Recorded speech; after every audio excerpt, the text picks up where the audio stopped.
Some men rule through fear, others through money. Dominic Vale wielded both like weapons, until the day a woman walked back into his world carrying a secret that would burn his empire to ash. 3 years ago, he'd offered her money to erase a problem.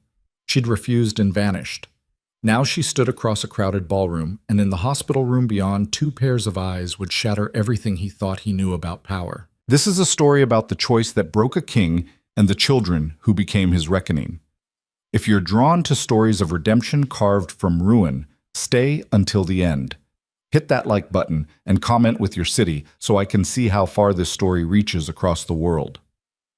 The rain hammered against the floor-to-ceiling windows of the penthouse like it was trying to break through, trying to get inside where it was warm and dry and insulated from the ugliness of the world below.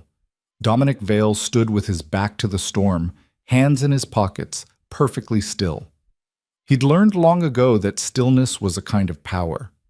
Movement suggested nervousness, hesitation, weakness. He didn't do weakness. Behind him, the city glittered, 40 floors of separation between him and the people who scrambled through their small lives down there in the rain. Manhattan spread out like a kingdom he'd conquered one bloody piece at a time, and tonight, like every night, it belonged to him. "Mr. Vale?" The voice was soft, uncertain. It came from the woman standing near the door, her coat still dripping onto the imported marble. She hadn't taken it off. Maybe she knew she wouldn't be staying long. Dominic didn't turn around. "You said it was urgent." His voice was quiet, controlled. The kind of quiet that made people nervous. "I'm here. Talk." Elena Cruz twisted her hands together, and even without seeing her face, he could feel her fear. Good. Fear meant control. Fear meant she understood the situation. "I needed to tell you in person," she said. "I couldn't. On the phone, I couldn't." "Elena." He did turn then. Just his head, just enough to pin her with those steel-gray eyes that had made grown men stammer. "I don't have time for whatever emotional spiral you're working through. Get to the point." She flinched. He watched her do it, watched the way his words landed like a slap, and felt nothing. 3 months. That's how long their arrangement had lasted. 3 months of convenience, her warmth in his bed, her laughter in his empty penthouse, her body as an escape from the weight of running an empire built on blood and silence. She'd been different from the others, genuine, real. She'd worked as a translator at one of his legitimate front companies, spoke 4 languages, had dreams of something bigger. He'd liked that about her, for a while. But genuine and real had no place in Dominic Vale's world. That lesson was about to become very clear. "I'm pregnant." 2 words. They hung in the air between them like smoke. Dominic went very still again. Not the powerful kind of stillness this time. This was the stillness of a predator calculating its next move. His mind, always 3 steps ahead, began running scenarios. Problems. Solutions. Variables to eliminate. "How long have you known?" His voice hadn't changed. Still quiet, still controlled. 6 weeks. Elena's hands moved to her stomach, a protective gesture she probably didn't even realize she was making. "I took 3 tests. I went to a doctor. It's real, Dominic. I'm going to have a baby." "No," he said simply. "You're not." The word landed like a stone in still water. Elena's breath caught. "What?" Dominic turned fully now, sliding his hands from his pockets, buttoning his suit jacket with movements that were almost casual. "Business." That's what this was. A business problem requiring a business solution. "You're not having a baby, Elena. We're going to fix this." "Fix this?" Her voice cracked. "This is a child. Our child. It's a cluster of cells that's going to become a very expensive problem if we don't handle it now." He moved to his desk, opened a drawer, pulled out a checkbook. The scratch of the pen was loud in the sudden silence. "I'm writing you a check for $200,000. That should more than cover the procedure and whatever time you need to take off work. My assistant will arrange the appointment at a private clinic. Discreet, professional. You'll be back to normal in a week." He tore the check free and held it out. Elena stared at it like it was a snake. "I don't want your money." "Everyone wants money, Elena. Don't be naive." He set the check on the desk between them. This is generous, more than generous. Take it. I want... Her voice broke. She tried again. I want you to want this. Want us. Something flickered across Dominic's face then. Not quite emotion, more like the memory of what emotion used to feel like before he'd learned to kill it. I don't want a child, he said, and his voice was so empty it hurt to hear. I don't want the complication. I don't want the liability. And I certainly don't want to be tied to someone who clearly doesn't understand how this works. How this works? Elena's shock was giving way to something sharper. Anger, maybe, or the beginning of understanding. You told me. You said when you held me that I was different, that I made you feel... I say a lot of things. Dominic cut her off with surgical precision. Usually whatever will get me what I want in the moment. You were good company, Elena. Pleasant distraction. But if you thought this was something more, that's your mistake, not mine. The cruelty was deliberate, precise. He'd learned long ago that the fastest way to end something was to make it hurt too much to hold on to. Elena's face went white, then red, then white again. You're a monster, she whispered. Yes. He didn't deny it, didn't defend, just stood there in his perfectly tailored suit, in his perfect penthouse, and confirmed what she was only now beginning to understand. Which is exactly why you should take the money and make this go away. A child with me as a father? That's not the gift you think it is. I won't. Her hands were shaking now. Her whole body was shaking. I won't kill my baby because you're too much of a coward to... Then you're choosing a very difficult path. Dominic's voice dropped to something colder than she'd ever heard from him. I won't be part of it. I won't acknowledge it. I won't support it.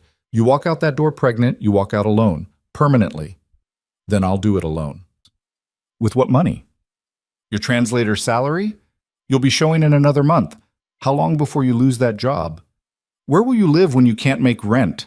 How will you afford doctors, hospitals, all the things a baby needs? He let each question land like a blow. You think you're being noble. You're being stupid. Elena grabbed the check from the desk. For one moment, Dominic thought he'd won, thought she'd seen reason. Then she tore it in half. Quarters. Confetti. She let the pieces fall like snow between them. Keep your blood money, she said, and her voice had gone quiet now, too. A different kind of quiet, the kind that came after something fundamental had broken. I'll manage. Elena, don't. She held up a hand. Don't say my name like you ever cared what it meant. She turned toward the door. If you leave, Dominic said, and there was something in his voice now that hadn't been there before, something almost like panic. I won't come after you. I won't change my mind. This is your last chance to be smart about this. Elena stopped. Her hand was on the doorknob. You told me once, she said without turning around, that your father taught you love was weakness, that caring about anyone was just giving them a weapon to use against you. Her voice caught. I thought I could prove him wrong. I thought if I loved you enough, you'd remember how to be human. She opened the door. I was wrong. He didn't teach you that love was weakness. She looked back one last time, and her eyes were wet, but her voice was steel. He taught you that you weren't worth loving, and you believed him. The door closed. The penthouse went silent, except for the rain. Dominic stood there for a long moment. Then he turned back to the window, back to his city, back to the empire that had cost him everything and given him nothing that mattered. He told himself he'd made the right choice. He told himself the tightness in his chest was just stress. He told himself he'd forget about Elena Cruz in a week. He was wrong about all of it. 6 weeks later, Marcus Chen sat across from Dominic's desk with a file folder in his lap and an expression that suggested he'd rather be literally anywhere else. As Dominic's head of security and one of the few people alive who could claim anything resembling friendship with the man, Marcus had delivered plenty of bad news over the years. This felt different. Just tell me, Dominic said without looking up from his laptop. Elena Cruz has disappeared. Now Dominic looked up. Disappeared how? How do you think? She quit her job 2 weeks ago, cleaned out her apartment, no forwarding address. Her phone's disconnected. Her bank accounts are closed. Marcus opened the folder. She's gone, Dom. Really gone. People don't just vanish. People with your resources don't vanish. People like Elena? They vanish all the time. Marcus slid a photograph across the desk. Security footage from Elena's building. A timestamp from 8 days ago. She was carrying a suitcase, wearing a coat too big for her small frame, and she wasn't looking back. Dominic stared at the image. You told me to keep tabs on her, Marcus said quietly. Make sure she was managing. I tried. She made sure I couldn't. Try harder. I said try harder. Dominic's voice had edges now, sharp ones. I don't care what it costs. I don't care what you have to do. Find her. Marcus studied his friend's face. Why? The question hung there. Why did it matter? Dominic had made his position clear, had drawn his lines, had chosen his path. Elena Cruz was a problem he'd solved by refusing to engage with it. So why did the thought of her out there somewhere, alone, carrying... She doesn't have any family, Dominic said, which wasn't an answer. No support system. If something happens, you made it very clear you didn't care what happened. Marcus, I'm just saying what you said. To her face. In this room. Marcus leaned forward. Look, you're my friend. Have been since we were kids scrapping in that group home. So I'm going to say this once, and you're going to actually hear me. You can't have it both ways. You either care or you don't. You either want her safe or you want her gone. Pick one. Dominic's jaw tightened. Find her. That's not a request. Marcus sighed, closed the folder, stood up. At the door, he paused. For what it's worth. She deserved better than what you gave her. I know. The admission came out so quiet Marcus almost missed it. Then why? Because better than me isn't a high bar. Dominic turned back to his laptop, his face carefully blank. And because I've never been good at giving people what they deserve, just what they can survive. Marcus left without another word. Dominic stared at the photograph Elena had left behind. Security footage couldn't capture the things he remembered, the way she laughed, the sound of her voice in the dark, the genuine warmth she'd brought into his cold, careful world. He'd convinced himself he was protecting her by pushing her away. Now she was gone, and protection felt a lot like loss. His phone buzzed. Business. Always business. The world didn't stop moving just because Dominic Vale had made one more mistake in a lifetime full of them. He answered the call, made the decision, moved the pieces on the board, and told himself that the hollow feeling in his chest was just the price of power. 3 months later. The town had no name that mattered. It was one of those places people ended up when they were running from something, the kind of coastal nowhere with more fishing boats than ambition. Gray water, gray sky, gray future, perfect for disappearing. Elena Cruz, though she wasn't using that name anymore, lived in a room above a bait shop that smelled like dead fish and desperation. The room was small, cold. The heater only worked when it wanted to, but it was hers, paid for with cash from the job she'd managed to find. Cleaning houses, waiting tables at the diner, washing dishes at the seafood place by the docks. 3 jobs. Barely enough to cover rent and food and the slow, terrifying march toward a future she was building one exhausted day at a time. She was 5 months along now. The pregnancy had announced itself with a vengeance. Morning sickness that lasted all day. Exhaustion that made every movement feel like swimming through concrete. The doctor at the free clinic had asked careful questions about her support system, her resources, her plan. Elena had lied about all of it. Now, standing in the tiny bathroom she shared with 2 other tenants, she stared at her reflection. Her face had gotten thinner despite the growing curve of her belly, dark circles under her eyes. Hair she couldn't afford to maintain properly pulled back in a messy knot.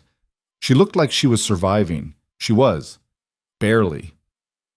You're going to be okay, she whispered to her reflection, to the life growing inside her, to the future that terrified her more with each passing day.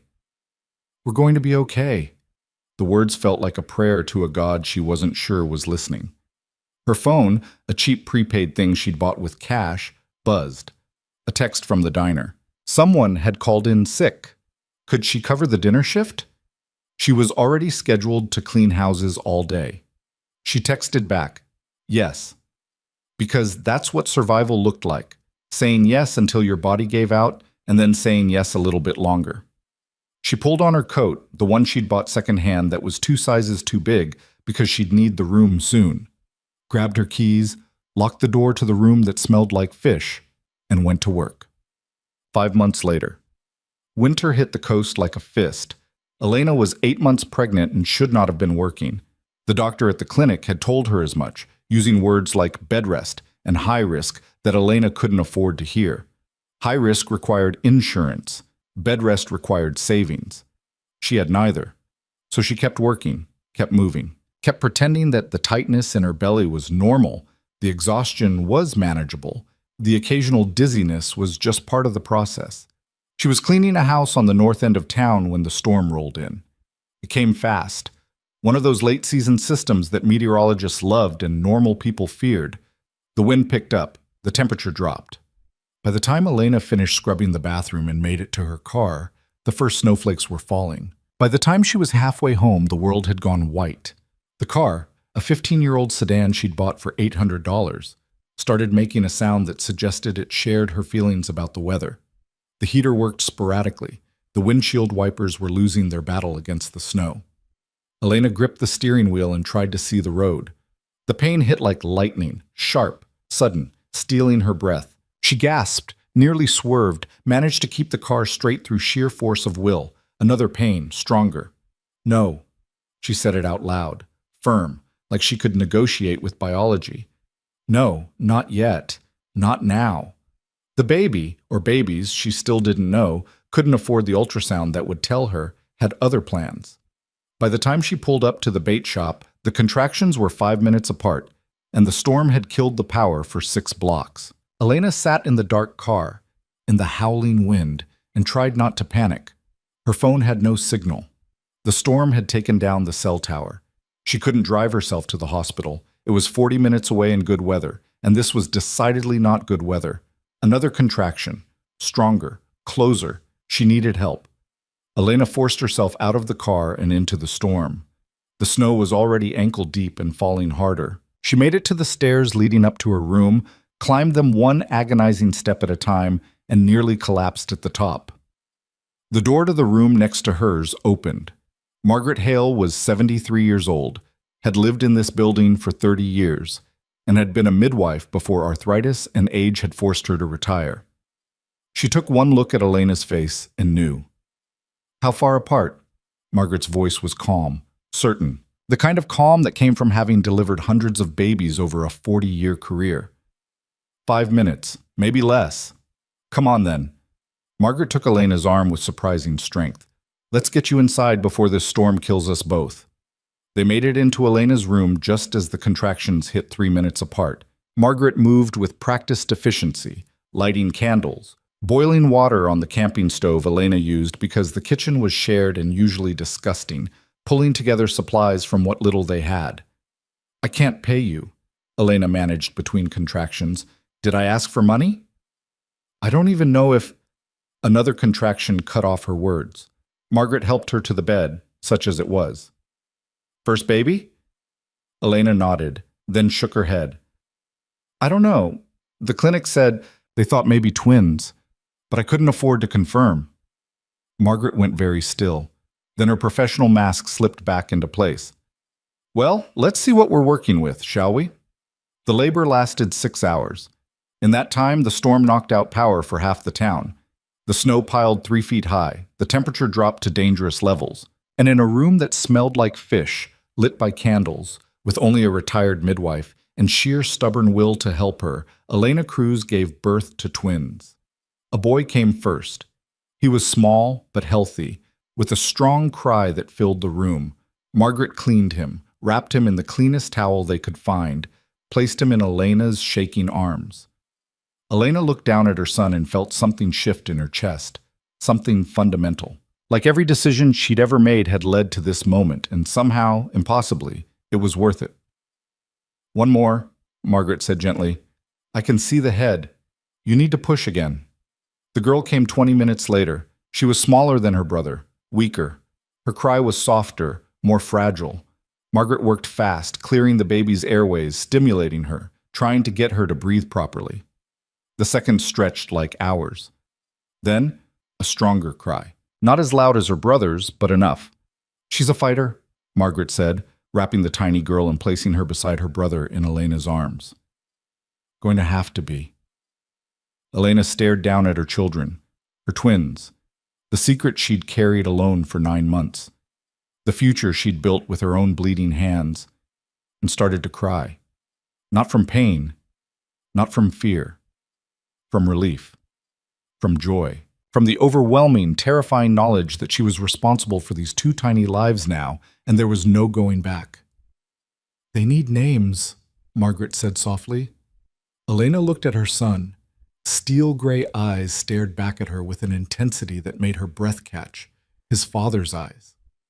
"Matteo," she whispered. "His name is Matteo." And her daughter, so small, so fragile, with dark eyes that looked at the world with quiet determination. "Luna. Her name is Luna." Margaret smiled. "Good names. Strong names." The storm raged outside. The candles flickered. In the distance, sirens suggested someone else wasn't as lucky. But in this moment, in this room, Elena held her children and felt something she hadn't felt in 9 months. Hope was 3 years later. Manhattan. Dominic Vale stood in his penthouse and stared at the city that had once felt like a kingdom and now felt like a cage. 3 years since Elena had walked out. 3 years since Marcus had reported back that she'd vanished completely, covered her tracks with the kind of desperate thoroughness that suggested she never wanted to be found. 3 years since Dominic had told himself he was relieved that her disappearance meant one less problem, one less variable. 3 years of lying to himself. The empire had grown. His legitimate businesses had expanded. His underground operations ran with perfect efficiency. He'd married Vanessa Ashford 6 months ago, a merger disguised as a romance, all strategic benefit and zero genuine feeling. She was beautiful, connected, exactly the kind of wife a man in his position should have. She also didn't care about him any more than he cared about her, which made the arrangement perfect. Or it should have. "The car's ready." Vanessa appeared in the doorway, dressed in something that probably cost more than most people made in a month. The charity gala tonight was important. Donors, connections, the kind of social performance that kept the legitimate side of his empire running. "We're going to be late." "I'm aware." Dominic didn't move from the window. Vanessa sighed. "Is this about her again?" "I don't know what you're talking about. You do this every year around this time. Get broody, distant." Marcus told me why. She moved into the room, heels clicking on marble. "The translator, the one who got away." "Marcus talks too much." "Marcus worries about you. Someone should." Vanessa stopped beside him, following his gaze out to the city. "You could find her if you really wanted to. You have the resources." "She doesn't want to be found." "Since when does that stop you?" It was a fair question. Dominic Vale built his empire by refusing to accept no as an answer, by pushing until things broke or bent to his will. But with Elena, "I told her to leave," he said quietly. "I made sure it hurt enough that she wouldn't come back. Finding her now would just be another way of proving I only care about control, not her actual happiness." How noble! Vanessa's tone suggested she found nothing noble about it at all. "So instead you marry someone you don't love and pretend you're fine." "We have an understanding. We have a transaction. It's different." She turned to face him. "I'm not judging. I knew what this was when I signed the contract. But don't mistake a good strategic partnership for actual happiness, Dominic. You're capable of one. Not sure you've ever tried the other." The car was waiting. They went to the gala. Dominic smiled at the right people, said the right things, made the right donations. He was good at performing, had been doing it his whole life. And then, across the ballroom, he saw her. Elena. The world stopped. She was different, thinner, tired-looking, wearing a server's uniform and carrying a tray of champagne glasses. She was working the event. Just another face in the army of invisible people who made these nights possible. But Dominic would have recognized her anywhere. Their eyes met across the crowded room. He saw the moment she registered who he was. Saw the color drain from her face. Saw her hands tighten on the tray hard enough that the glasses shook. He took a step toward her. She ran. The tray clattered onto a table. Champagne splashed. People turned to stare. Elena was already pushing through the crowd, heading for the service exit, moving like her life depended on it. Dominic followed. He caught up with her in the service hallway, empty except for the distant sounds of the gala and the harsh sound of Elena's breathing as she faced him. "Don't." Her voice shook. "Don't come any closer." He stopped, raised his hand slightly. Harmless. Non-threatening. All the things he'd never actually been. "Elena, I go by Anna now. Elena doesn't exist anymore." Her back was against the wall. Nowhere to run. "What do you want?" What did he want? That was the question, wasn't it? The one he'd been asking himself for 3 years without ever finding an answer that didn't make him sound pathetic. "I looked for you," he said. "I know. I made sure you wouldn't find me. Why come back to New York?" "I didn't have a choice." Something flickered across her face. Fear. Real fear. "I needed work. Better work. This city pays better than—" She stopped, regrouped. "It doesn't matter. I'll leave, tomorrow. You won't see me again." "You don't have to leave." "Yes, I do." Her laugh was sharp, broken. "You made it very clear 3 years ago that you wanted nothing to do with me. That hasn't changed. Maybe I was wrong. Maybe?" She pushed off the wall and now she was angry. "Maybe? You called me stupid. You reduced our baby to a problem that needed erasing. You made me feel like the biggest mistake I ever made was loving you." "You were right." The words came out raw, unplanned. "What you said before you left, about my father, about me believing I wasn't worth loving. You were right." Elena stared at him. "Why are you telling me this?" "Because I've had 3 years to think about it. 3 years to realize that the only time I've ever felt anything real was when you were around." He took a breath. "I don't expect forgiveness. I don't expect anything. I needed you to know that you weren't the one who was wrong. I was." For a moment, something shifted in her face, something soft. Then it hardened again. "It's too late, Dominic." "I know." "You're married." "I know that too." "Then this conversation is pointless." She moved past him, headed for the exit. "Forget you saw me. I'll forget I saw you. We can both go back to our separate lives." She was almost to the door when Dominic said the words that would change everything. "Was it a boy or a girl?" Elena froze.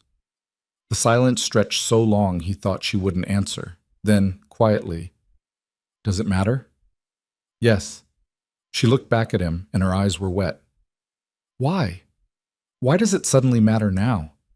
Because he'd been lying to himself for 3 years, because the empire felt empty, because he woke up some nights wondering what might have been if he'd been brave enough to choose differently. "Because I'm tired of pretending I made the right choice." Elena's breath caught. "You don't get to do this. You don't get to show up 3 years later and—" A phone rang. Not Dominic's. Elena's.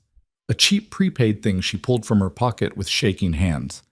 She looked at the screen and her face went white. "I have to go." She answered the call. "Margaret, what's wrong?" Dominic watched her face change, saw terror replace everything else. "I'm on my way. Don't let them out of your sight. Her voice broke. "I'm coming." She ended the call. "What happened?" Dominic asked. "Nothing that concerns you." But her hands were shaking so hard she could barely hold the phone. "I have to go, right now." "Elena? Anna." She was moving now, fast. "My name is Anna, and you need to forget you saw me." She ran. This time, Dominic didn't follow, but he pulled out his phone and made a call. "Marcus, I need you to follow someone, carefully. Don't approach. Just tell me where she goes." Because 3 years ago, he'd let her walk away. He wasn't making that mistake twice, even if it was already too late, even if he deserved exactly the emptiness he'd built for himself, even if the answer to his question, boy or girl, was something he had no right to know anymore. He stood in the empty hallway and felt the weight of every wrong choice he'd ever made, and wondered if redemption was even possible for someone like him, or if some mistakes were too big to ever fix. The taxi couldn't move fast enough through Manhattan traffic. Anna, she had to remember to think of herself as Anna, pressed her forehead against the cold window and tried to keep her breathing steady. Margaret's voice kept replaying in her head, calm but urgent. "There's a man watching the building. Has been for the past hour. Anna, I think you need to come home now.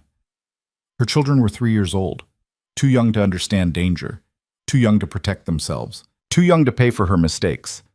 The city blurred past. 20 blocks. 15. 10. Each red light felt like an eternity. She'd left Matteo and Luna with Margaret because the gala paid triple her usual rate, because they needed the money for winter coats and the doctor's visit Luna needed for her persistent cough, because survival required constant calculation of risk versus reward. She'd calculated wrong. The taxi pulled up to the small apartment building in Queens where she'd been living for the past 6 months. It wasn't much. A one-bedroom walk-up in a neighborhood that asked no questions, but it was theirs. Safe. Anonymous.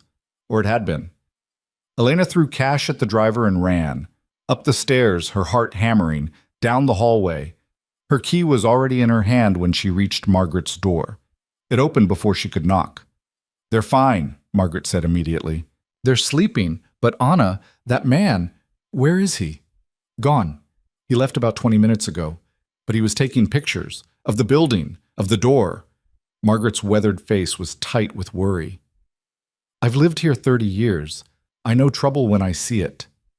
Elena pushed past her into the small living room. There, on Margaret's ancient couch, her children slept curled together like puppies. Matteo had his arm around Luna, protective even in sleep. They were wearing the pajamas Elena had found at the thrift store, clean but worn, printed with cartoon characters whose shows they'd never seen because they didn't have a television. They were beautiful. They were hers, and someone had found them. "Did you see what he looked like?" Elena's voice was barely a whisper. Tall, expensive suit, had that look about him. Professional. Margaret touched her arm. "Anna, who are you running from?" Elena couldn't answer that. Couldn't explain that 3 years ago she'd fled from a man whose power stretched across this city like a shadow, who could find anyone, ruin anyone, destroy anyone who got in his way. Couldn't explain that seeing Dominic Vale tonight had been like watching her worst nightmare step out of the dark. She'd been so careful, changed her name, paid only in cash, avoided cameras, never stayed in one place too long. But she'd made a mistake coming back to New York. She'd let desperation override caution, and now, "I need to get them out of here," Elena said. "At midnight? In the cold? Where will you go?" "I don't know. Anywhere. Just not here." "Anna," Margaret's voice was firm, "listen to me. Running scared in the middle of the night with 2 babies is how people end up hurt. Or worse, think this through."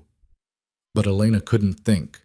Could only feel the panic rising in her throat like water. Could only see those steel gray eyes across the ballroom. Could only hear Dominic's voice asking, was it a boy or a girl? Like he had any right to know, like he hadn't thrown her away when she needed him most. She moved to the couch and gently scooped up Luna. The little girl stirred but didn't wake. So light, too light. The cough had been stealing her appetite for weeks. "Mama?" Matteo's eyes opened, gray eyes, his father's eyes. "Are we going home?" "Yes, baby, we're going home. Can we have pancakes tomorrow?" The question broke her heart. Such a small request. Pancakes. Other children asked for toys, trips, adventures. Her son asked for pancakes because they were a rare treat, something they could only afford when she worked enough extra shifts. "Yes," she promised. "Pancakes tomorrow." She gathered him up too, one child on each hip, her back already aching from the weight. Margaret pressed something into her hand, a piece of paper. "My daughter's number. She lives in Boston. If you need somewhere to go, somewhere safe, you call her. Tell her I sent you." Elena wanted to refuse, wanted to maintain the fiction that she could handle this alone, but the paper was already in her pocket and Margaret's eyes were too kind. "Thank you," she managed. "Those babies need their mother alive," Margaret said quietly. "Don't forget that when you're making your brave, stupid decisions." Elena carried her children down the hallway to their own apartment, set them carefully on the worn mattress they all shared. Matteo fell back asleep immediately. Luna coughed once, twice, then settled. Elena sat on the floor beside the bed and tried to think. Someone was watching, someone had found them. And the only person who had reason to look for her, the only person with the resources to actually find her, was Dominic Vale. But why? He'd made his position clear 3 years ago. He didn't want a child, didn't want the complication, unless he'd changed his mind, or unless he'd seen her tonight and curiosity had won out over indifference. Either way, she couldn't stay here. Couldn't risk her children becoming leverage, becoming pawns in whatever game Dominic was playing now. She pulled out her phone, the cheap prepaid thing she replaced every few months, and stared at it. Who could she call? She had no family, no real friends. Just Margaret and a handful of acquaintances from her various jobs who knew her as Anna, and nothing more. The phone buzzed. Unknown number. Her blood went cold. She almost didn't answer, almost threw the phone across the room. But what if it was work? What if it was the hospital about Luna's appointment? What if... She answered. Don't hang up. Dominic's voice, quiet, controlled. Please. Elena's hand tightened on the phone. How did you get this number? I have people who are very good at finding things. And following people, and taking pictures of buildings. Her voice shook with rage. Was that you? Did you send someone to watch my children? Silence. Then, carefully, Your what? The word hung there between them like a grenade. Elena closed her eyes. Stupid. She'd been so stupid. The panic had made her careless. Elena. His voice had changed, gone sharp, focused. What did you just say? Nothing. I'm hanging up. If you hang up, I'll show up at your door in person, and I won't be alone. Not a threat, a statement of fact. Talk to me, please. She looked at her sleeping children, Mateo's arms still around Luna, both of them so small, so fragile, so dependent on her to keep them safe. What do you want? Her voice was tired, so tired. The truth, that's all. A pause. Were they...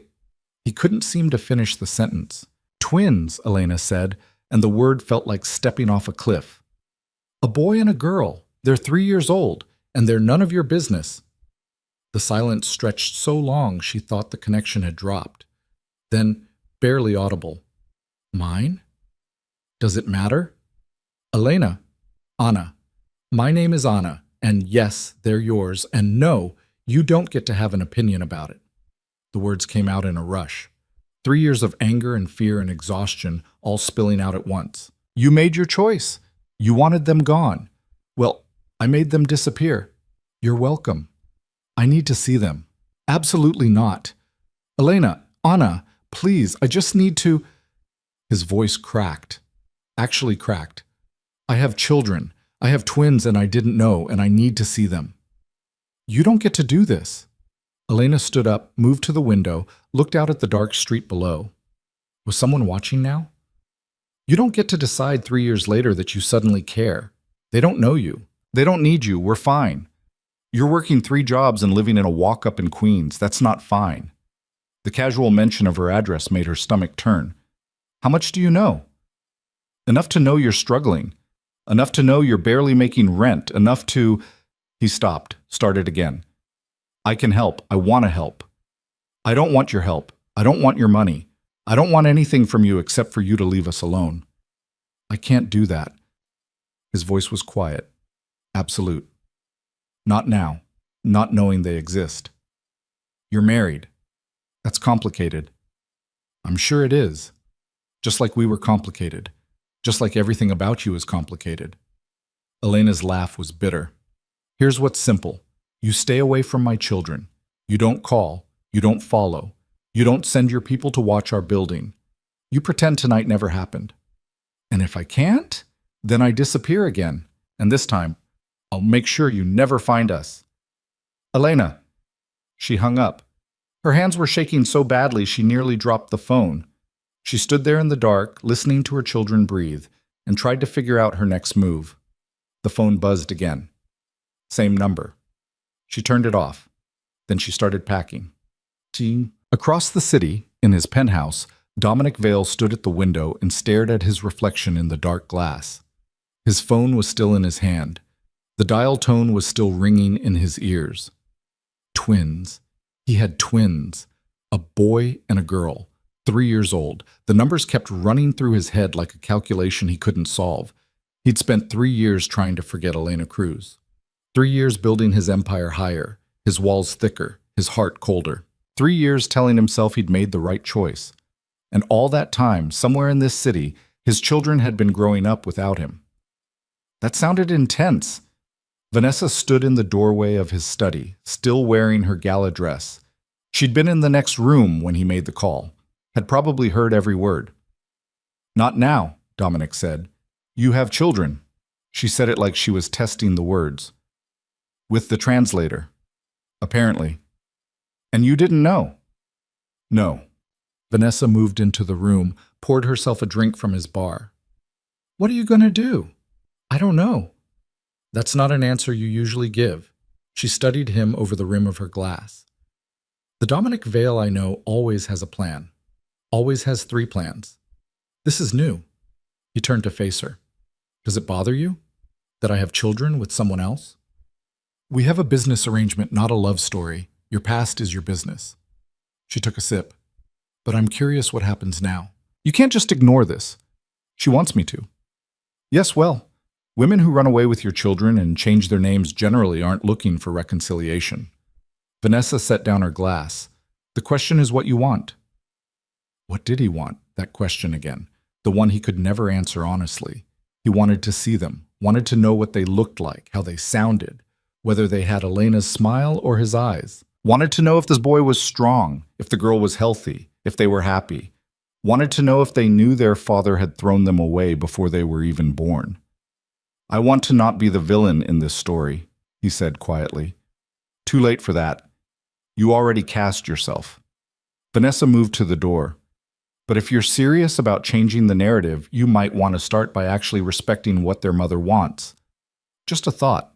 She left. Dominic stood alone in his study and pulled up the information Marcus had sent him.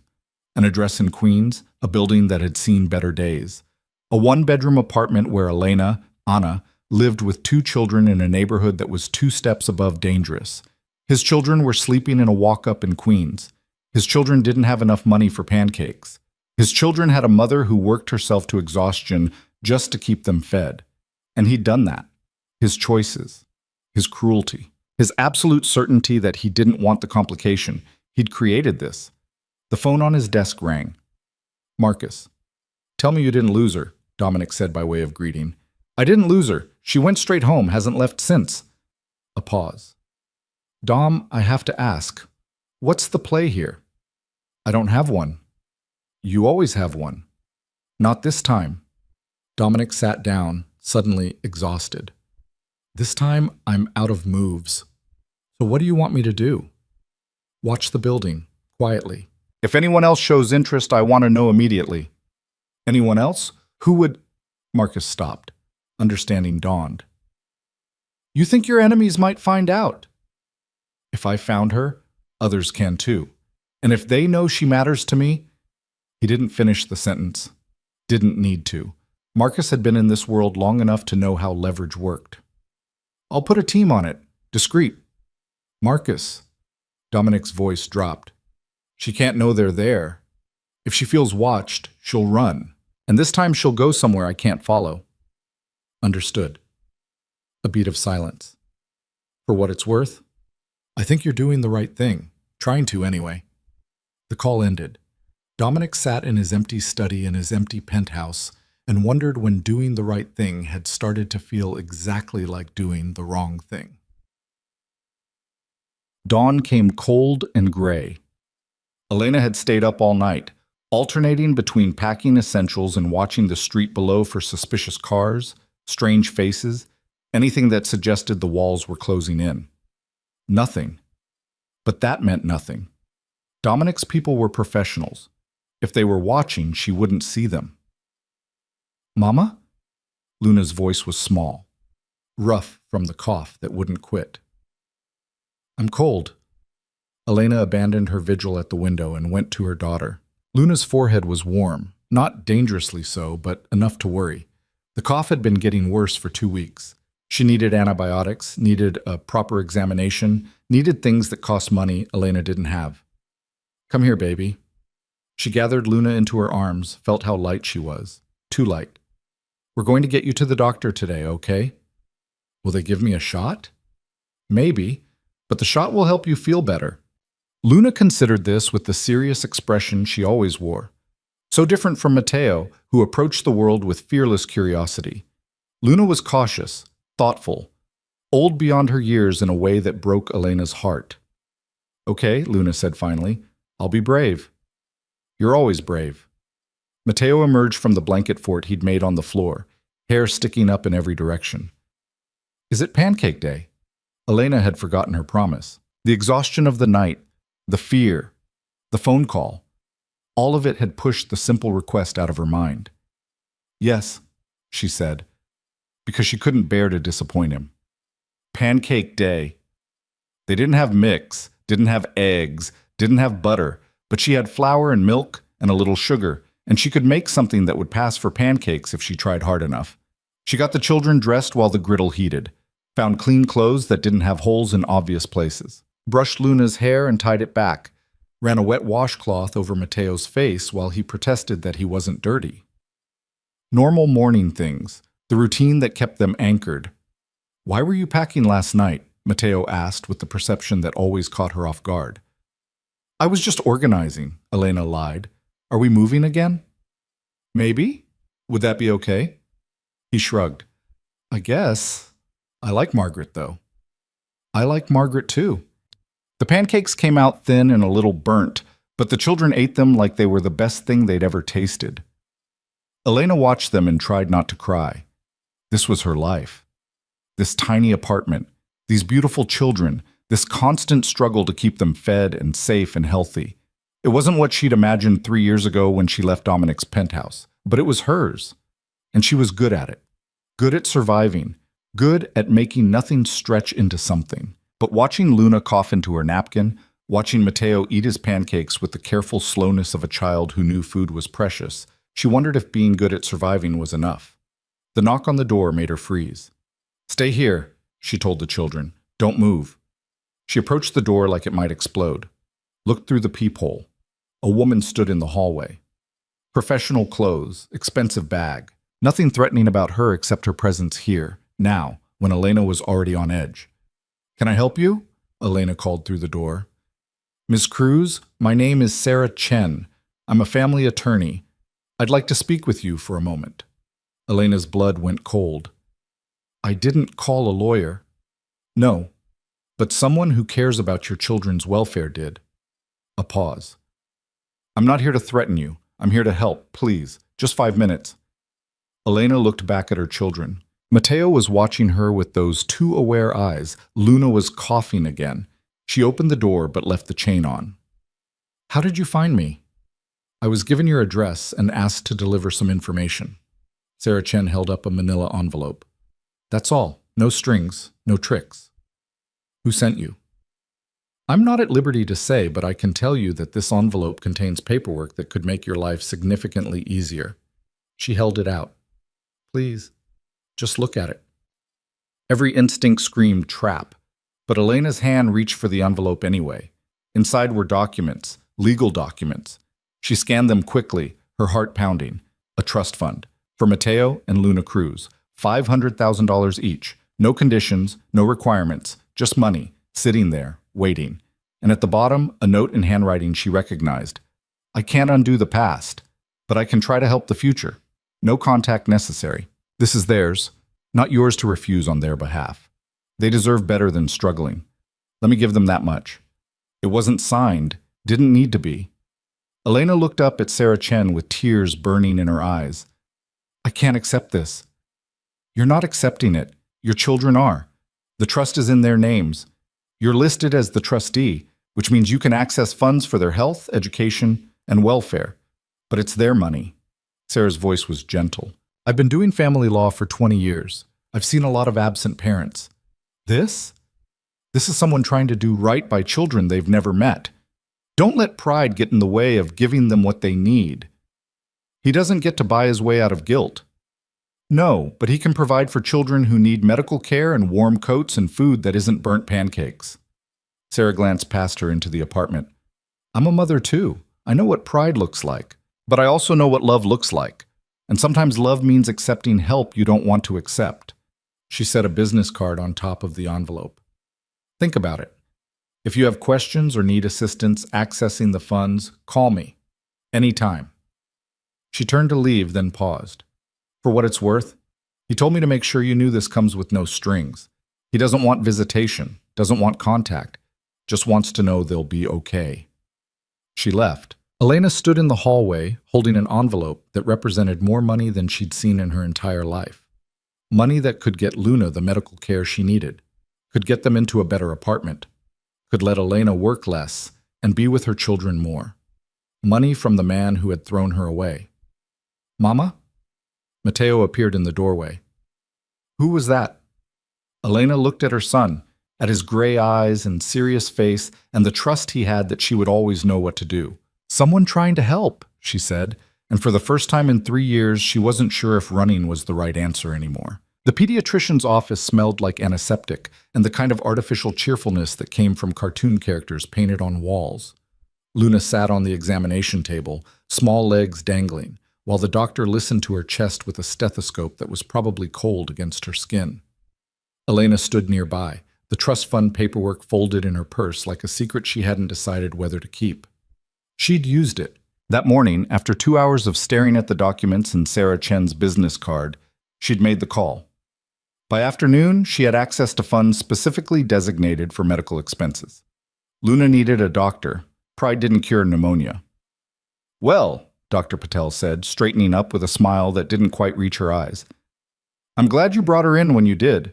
Luna has a pretty significant respiratory infection. Nothing we can't handle, but she'll need antibiotics and rest. Lots of rest. How much rest? Elena asked, already calculating which shifts she could afford to miss. At least a week. Maybe 2. I don't want her in daycare or around other children until the infection clears.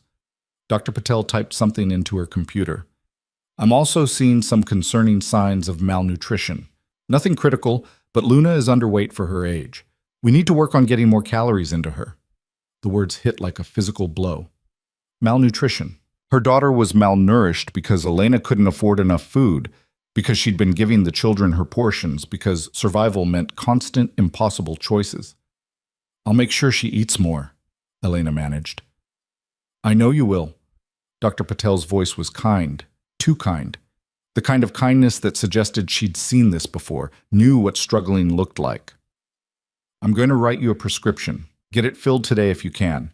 And Luna, you're going to take your medicine like a good girl, right? Luna nodded seriously. I'll be brave. I know you will be. Dr. Patel handed Elena the prescription, then added quietly, there are programs, food assistance, healthcare subsidies. If you need help navigating them, we're fine, Elena said automatically. Then softer, but thank you. They left with a paper bag of sample medications and instructions Elena read 3 times to make sure she understood. Matteo held Luna's hand on the subway ride home, his small face serious. Is Luna going to be okay? He asked. Yes, baby. The medicine will help. Can I have medicine too? You're not sick. But if I get sick, will you take me to the doctor? The question shouldn't have hurt, but it did.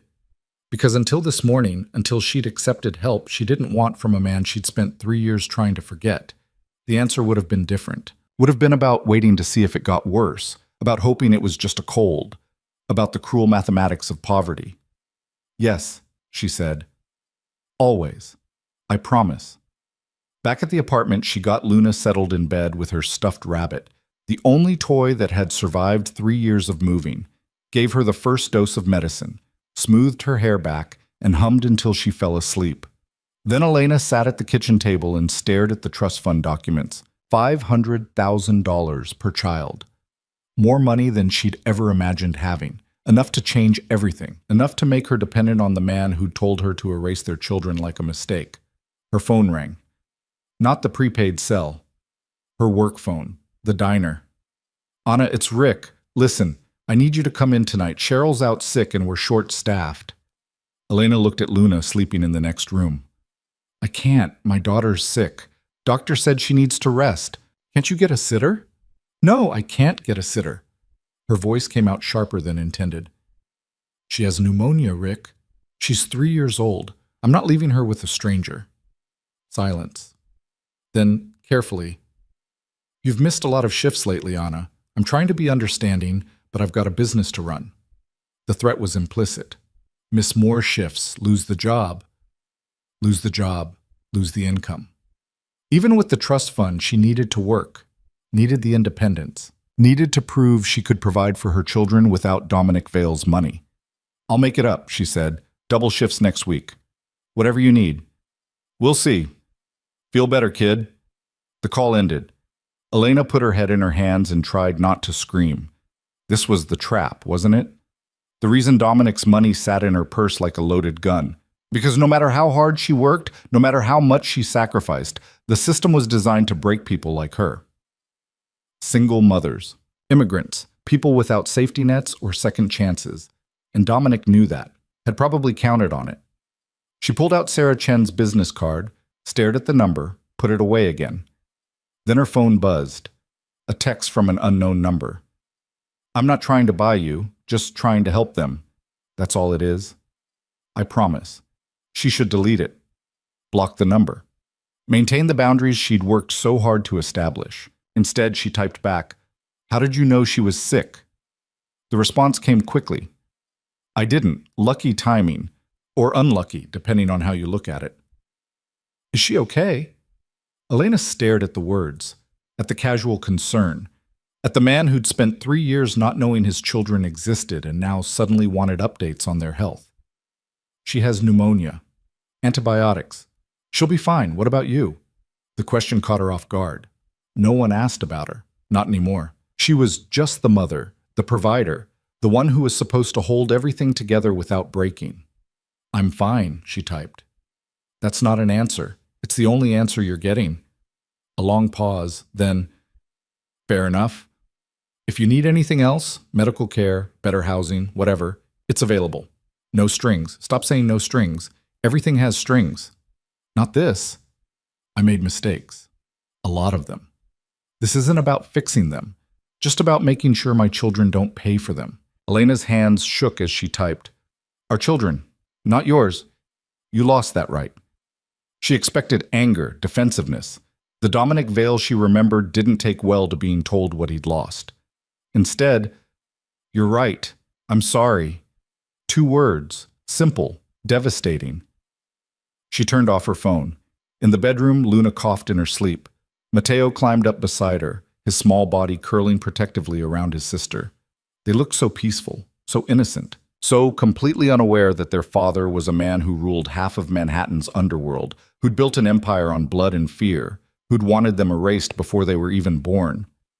Elena watched them and made a decision. She would use the money. For them. For their health and safety and future. But she wouldn't let it become a leash, wouldn't let Dominic's guilt buy him access to children he'd rejected. The money was theirs. Nothing else had to be. She just had to believe that was possible. 3 blocks away, in a car with tinted windows, Marcus Chen watched the apartment building and wondered when exactly he'd become complicit in stalking a woman and her children. This feels wrong, he said into his phone. Dominic's voice came through tired. Noted. I'm serious. If she knew we were here, she'd run. I know, which is why you're being careful. Careful is a generous word for what we're doing. Marcus shifted in his seat. Dom, I've been with you since we were kids. I've done things I'm not proud of. But this? Watching a woman's apartment while her sick kid sleeps inside, this is a new low. I'm not trying to threaten her. I'm trying to protect her. From what? Silence. Long enough that Marcus knew the answer before Dominic said it. From everyone who'd use her to get to me, Dominic said finally. You know how this works. The moment word gets out that I have children, you're assuming people don't already know. What? Marcus pulled up a file on his tablet. I did some digging. Turns out you're not as clever as you think. 3 years ago, when Elena first disappeared, someone else was looking for her too. Anton Volkov's people. The name landed like a bomb. Anton Volkov ran the Russian operation in New York. He and Dominic had an arrangement. Mutual territories. No interference. Careful peace maintained through shared profit and mutual fear. But peace was fragile, and Volkov collected leverage the way other people collected art. How do you know? Dominic's voice had gone cold. Because I found their surveillance reports. They tracked her to a clinic in New Jersey, lost her after that, but they know she was pregnant. They know she ran. And if Volkov's been sitting on that information for 3 years, it's because he's waiting for the right moment to use it. Son of a... Dominic cut himself off. Does he know about the twins? Not yet. But if you keep sending lawyers and setting up trust funds, someone's going to connect the dots. More silence. Then, double the security on the building. I want eyes on every entrance. Anyone who doesn't belong in that neighborhood, I want to know about it. Dom, do it. The call ended. Marcus sat in the dark and watched lights go on and off in Elena's apartment, saw her shadow move past the window. Thought about the woman inside who disappeared to protect her children, who worked 3 jobs, who turned down $200,000 because her pride mattered more than comfort. She deserved better than this. Better than being watched by men in cars. Better than having her life dissected by people trying to keep her safe from dangers she didn't even know existed. But the world didn't care what people deserved. His phone buzzed. A text from one of the other security guys. Car just parked across the street. 2 men inside. Not ours. Marcus was already moving, hand on his weapon, when he saw them. Black sedan. Professional grade. The kind of car that screamed organized crime trying to look legitimate. He took photos of the license plate, ran it through the database, came back registered to a shell company. 3 more searches revealed the shell company had ties to Volkov's operation. So it had started. Marcus made a call. We've got company, Russian, 2 men. Just watching for now. Don't engage, Dominic said. Just observe. And when they make a move, then we make sure they regret it. The line went dead. Marcus settled back into his seat and watched the watchers. This was how wars started. Not with declarations or grand gestures, but with cars parked on dark streets and men taking notes about women who just wanted to live their lives in peace. Elena had no idea her apartment had become a battlefield, and Dominic had no idea his attempts to protect his children had just painted the biggest target on their backs. Inside the apartment, Elena woke to Luna's crying. Not the normal fussy cry of a tired child, but something sharper, painful. She was at her daughter's side in seconds. "Baby, what's wrong?" "Hurts," Luna gasped between sobs.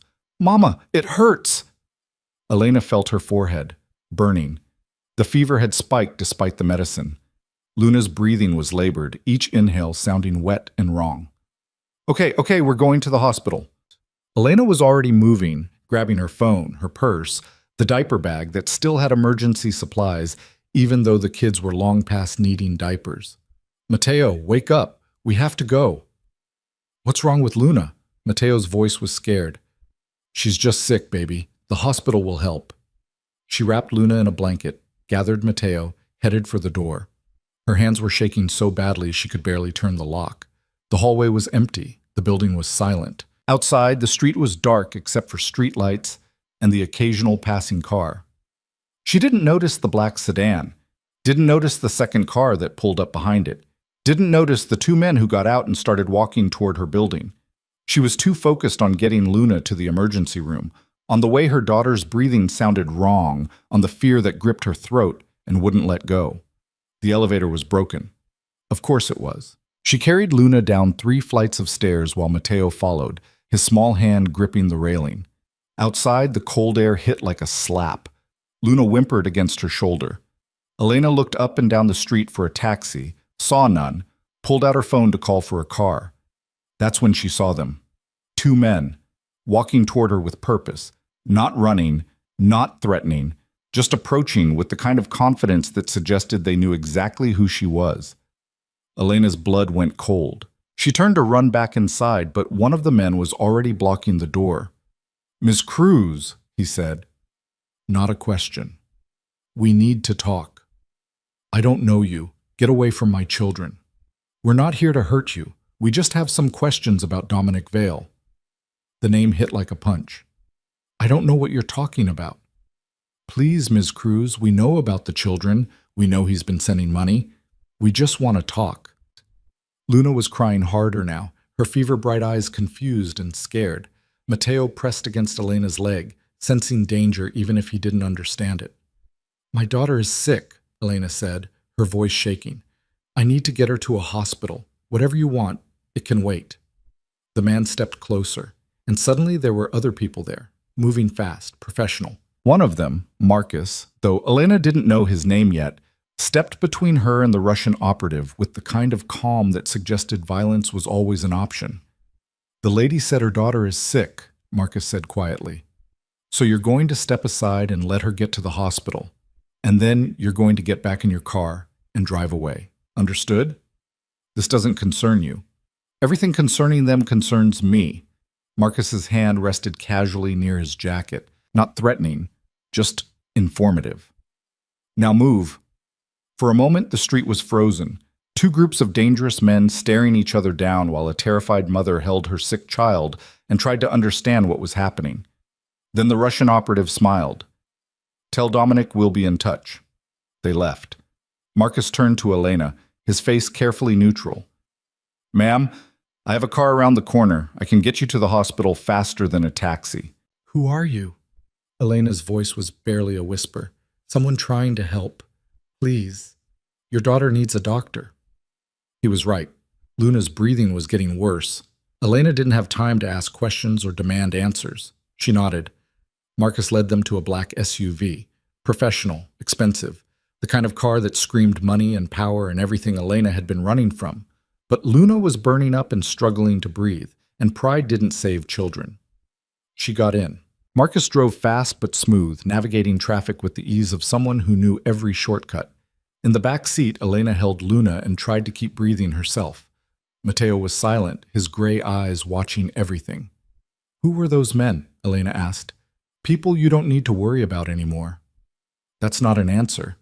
Marcus met her eyes in the rearview mirror. "No, but it's all I can give you right now. What I can tell you is that you and your children are safe. That's not going to change." "Because of Dominic, yes. I didn't ask for his protection." "No, but you have it anyway." Marcus pulled up to the emergency room entrance. "Go. Take care of your daughter. I'll wait here." "I don't need you to wait." "Ma'am, with respect, you don't get to decide that anymore. The moment those men showed up at your building, this situation changed. So I'm going to wait here, and when you're done, I'm going to drive you home. And tomorrow we're going to have a conversation about what happens next, okay?" It wasn't okay. None of this was okay. But Luna was limp in her arms, and the emergency room doors were right there, and Elena was so tired of fighting. "Fine," she said. She carried her daughter inside while Matteo held tight to her coat. The ER was bright and loud, and full of people who all looked as desperate as she felt. She gave Luna's name to the triage nurse, explained about the pneumonia, the fever, the breathing. They took Luna back immediately. Elena sat in the waiting room with Matteo curled against her side and felt her carefully constructed world crumbling. For 3 years, she'd kept them safe by staying invisible. Now, in one night, she'd been found by Dominic's people and threatened by men who knew her name and used her children as leverage. Her phone buzzed. "Dominic." Marcus said there was an incident. "Are you okay? Is Luna okay?" She stared at the text, at the casual way he had information about her life, at the infrastructure of protection she'd never asked for wrapping around her like a cage. "We're at the hospital. Don't contact me again." "Elena, I mean it. Whatever you think you're doing, whatever you think you're protecting us from, stop. Leave us alone. I can't. Not anymore. Those men tonight, they work for Anton Volkov. I don't care who he is. I don't care about your enemies or your empire or whatever war you're fighting. My daughter is sick. My son is terrified. And all of this is happening because you couldn't just let us go. If I'd let you go, those men would have taken you tonight. Do you understand that? They weren't there to talk. They were there to use you and your children to get to me. And they would have succeeded if my people hadn't been there. Your people were only there because you sent them. You did this. You put us in danger by finding us. I put you in danger 3 years ago when I let you walk away pregnant and alone. This is me trying to fix that mistake. You can't fix it. It's not fixable. Just let us go." She turned off her phone. A doctor emerged from the back, young, tired, the universal look of medical professionals working overnight shifts. "Ms. Cruz? Luna's stable. The fever spiked because of the infection, but we've got her on IV antibiotics and fluids. She's going to be fine. but we'd like to keep her overnight for observation. Relief hit so hard, Elena nearly collapsed. Can I see her? Of course. Follow me. Luna was in a bed that looked too big for her small body, an IV line in her arm, oxygen tubing under her nose. But her eyes were open, and she managed a small smile when she saw her mother. Mama, I got medicine. You did, baby. You're so brave. Elena smoothed her hair back, kissed her forehead. How do you feel? Tired? Then sleep. I'll be right here. Luna's eyes drifted closed. Within minutes, she was asleep. Real sleep this time, not the fever dream restlessness from before. Matteo climbed into the chair beside the bed, curled up like a cat, and fell asleep too. Elena sat in the quiet hospital room and watched her children breathe. Outside, Marcus waited in a car. Somewhere in the city, Dominic sat in his penthouse and orchestrated protection she'd never asked for. Men with guns watched her building. Enemies circled like sharks sensing blood in the water, and she had no idea how to keep her children safe anymore. The trust fund paperwork was still in her purse, the lawyer's business card, the evidence that Dominic Vale had decided 3 years too late that his children mattered. Elena pulled out her phone and sent one more text before turning it off completely. If you really want to help, tell me the truth. All of it. Who those men were. Why they want us. What kind of danger we're actually in. I can't protect my children if I don't understand what I'm protecting them from. The response came immediately. Tomorrow. I'll tell you everything. I promise. She didn't believe him, but she didn't have any better options. So she sat in the hospital room and waited for morning when the truth, whatever it turned out to be, would finally catch up with the lies she'd been running from. Morning came with the antiseptic smell of hospital and the soft beeping of monitors. Elena had barely slept, dozing in the uncomfortable chair while nurses came and went, checking Luna's vitals, adjusting her IV. Each time the door opened, her heart jumped, half expecting to see more strange men, more threats, more evidence that her careful anonymity had shattered completely. But it was only medical staff, kind faces, gentle hands. People who saw a sick child and a tired mother, and nothing more sinister than that. Luna woke around 7, her fever broken, her breathing easier. The transformation was remarkable. Yesterday she'd been limp and burning. This morning she was sitting up, asking for juice, complaining that the IV hurt. You're feeling better, Elena said, relief flooding through her. The medicine worked. Luna touched the oxygen tube under her nose. Can I take this off? Let's ask the doctor first. Matteo stirred in his chair, rubbed his eyes, looked around the hospital room with confusion that slowly cleared into memory. Is Luna okay now? I'm okay, Luna answered before Elena could. See? I told you I'd be brave. The doctor came by during rounds, young and efficient, explaining that Luna could go home this afternoon if her oxygen levels stayed stable. More antibiotics. More rest. Instructions Elena committed to memory with the intensity of someone who couldn't afford mistakes. You have good insurance, the doctor noted, glancing at her chart. The coverage is excellent. That's fortunate. Elena froze. What? Your insurance. It's covering everything. Private plan, very comprehensive. The doctor smiled. These medications can get expensive without good coverage. Elena hadn't had insurance in 3 years, couldn't afford it, had been using the free clinic and praying nothing serious happened. Dominic, it had to be. Another piece of infrastructure wrapping around her life without permission. Right, she managed. Fortunate. After the doctor left, Elena pulled out her phone. 37 missed messages, most from work, 2 from Margaret, the rest from Dominic. She read his first. I added you and the children to my health insurance. Should have done it months ago. Don't argue about this one. They need proper medical care. Then, Marcus said Luna's stable. Thank God. Then, I meant what I said about telling you everything. Whenever you're ready to talk, I'll be there. Just say when. And finally, sent at 3 a.m. I know you have no reason to trust me. I know I destroyed that right 3 years ago. But those children are mine too, and I will do whatever it takes to keep them safe, even if that means you hate me forever. I can live with that. I can't live with them getting hurt because I was too much of a coward to face what I did. Elena stared at the words. at the raw honesty that felt nothing like the cold, controlled man who'd offered her money to erase her pregnancy. This Dominic sounded broken, desperate, human in a way that terrified her more than his cruelty ever had. Because cruelty she could fight. Cruelty gave her permission to hate him, to keep him away, to protect her children from his toxic world. But this? Guilt and desperation and what might actually be genuine remorse? That was harder to armor against. She typed, "Coffee shop on Amsterdam and 82nd. 2 hours. Come alone." His response was immediate. "I'll be there." "Thank you." She turned off her phone and tried to figure out what she was going to say to the father of her children. The man she'd loved once. The man who'd broken her so thoroughly she'd rebuilt herself into someone new just to survive. Luna was watching her with those dark, too perceptive eyes. "Mama, why are you sad?" "I'm not sad, baby. Just tired." "You're always tired." The observation shouldn't have hurt, but it did, because it was true. For 3 years, Elena had been running on fumes and fear and the desperate determination to give her children something better than she'd had. And all that time, Dominic had been living in his penthouse, building his empire, married to someone else, while his children grew up in poverty. The anger felt good, clean, easier than the complicated mess of other emotions trying to surface. She held on to it. 2 hours later, Luna was discharged with a bag of medications and strict instructions about rest. Marcus was waiting in the parking garage, leaning against the same black SUV from last night. He straightened when he saw them. "Miss Cruz, how's she doing?" "Better." Elena shifted Luna's weight on her hip. "You don't need to drive us." "I'm afraid I do." Marcus opened the rear door. "Mr. Vale's orders."